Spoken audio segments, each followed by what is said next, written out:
Hey, good morning, everyone. One second, I'm just getting my Instagram live started here as well. So I'm going to talk about Colin Kaepernick and Elon Musk. To me, this has been one of the biggest weeks in at least PR, bordering on marketing this past week in all the weeks that I've done this Monday morning marketing and coffee. So I've done this series on my favorite books, and today I'm going to be talking about a little bit spicier topics.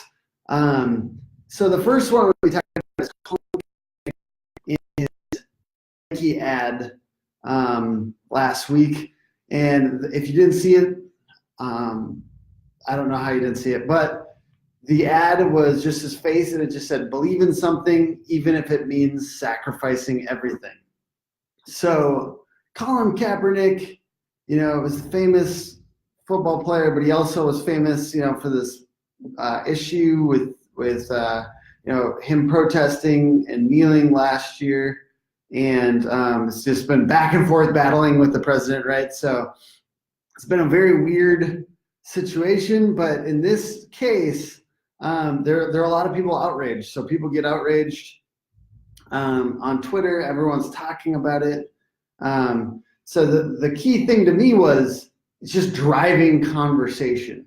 From a marketing perspective, it's driving a ton of conversation, way more conversation than any traditional advertisement, trying to stay under the radar that Nike could have done. So there's a couple indications, maybe this might mess up their stock price or something like that. And then this past week, 31% increase in sales. And if nothing else, if not directly related to that, the spiciness or the hot take or whatever that they had, they're incredibly top of mind right now. Nike, I can't walk around now without at least kind of zooming in and seeing somebody wearing Nike when I see it. And I haven't thought about Nike that much. So now they're top of mind.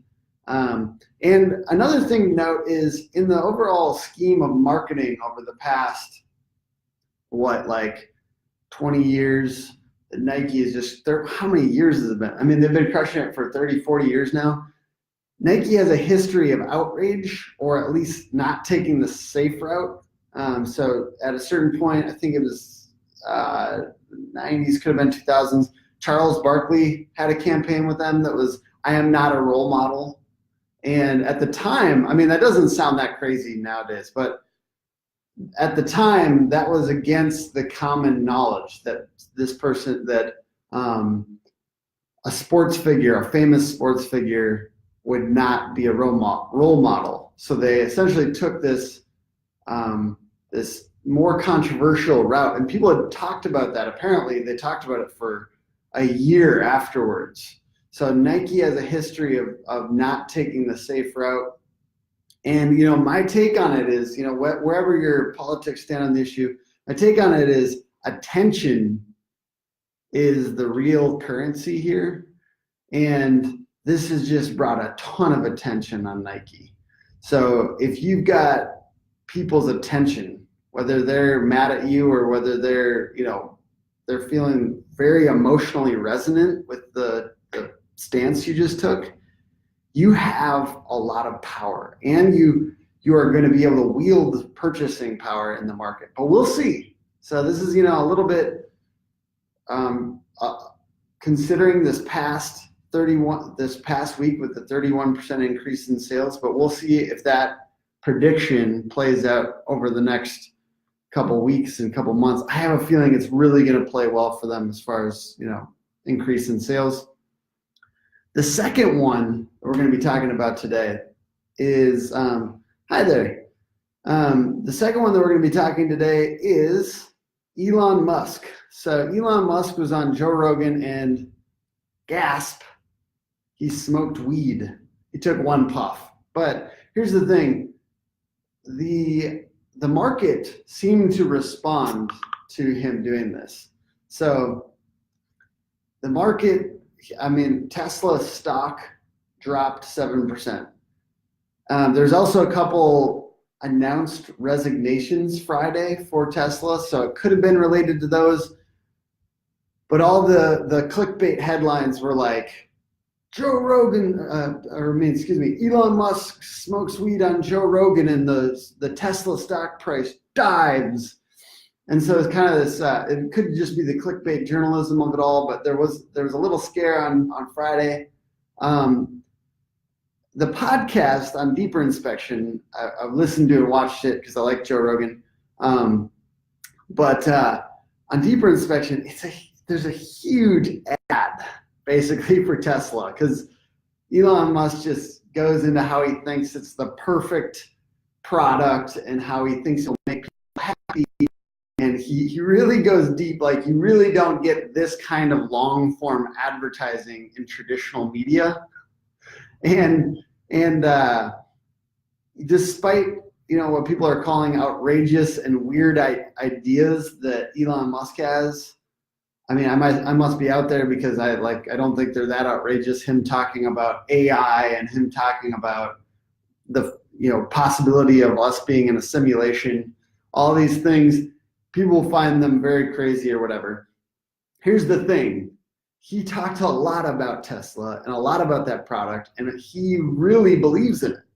And Joe Rogan has one of the top 3 podcasts in America, if not the world, and he dotes on Elon Musk in this podcast. He thinks he's a genius. He keeps on talking about it.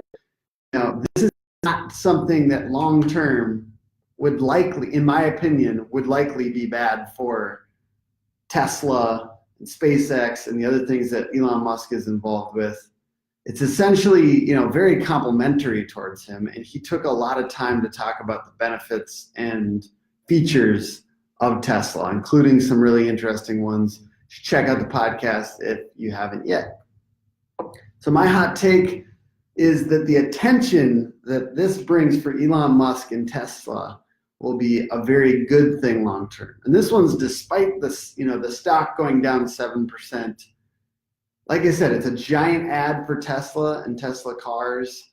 He believes in them deeply, and that's what really comes off on the long form inspection of this podcast. And you may think, oh, it's just a podcast, it's just going to go. No, see, Joe Rogan has a ton of attention, tons and tons of attention. So my theory that attention is the currency and attention matters a lot is accurate, that for the long-term success of the brand of Tesla and even Elon Musk, that they will be doing well. If that prediction is accurate, I guess you'll be able to see. I mean, we'll be able to see over the next 3 weeks and several months, and we'll be able to see over the next couple of years. I think definitely in the long term, Tesla as a product is going to turn out. We'll see. All right. So how about you? So if you're on Facebook, join in the comments below. If you're on Instagram, facebook.com/hookagency, and comment on this post. And I'm curious, do you think that attention is the currency? And will this be a big win for either of these companies? I'm definitely interested in other people's opinions. I think I probably haven't invited contentious discussion in my comments as much as I am right now, but feel free to share your opinions below. And I'm excited to hear what you guys think. And just to sign off for the day, of course, find some aspect of your work that you love and do a little bit more of that this week. I hope you guys are doing well, and I hope that you have a great Monday. All right, bye guys.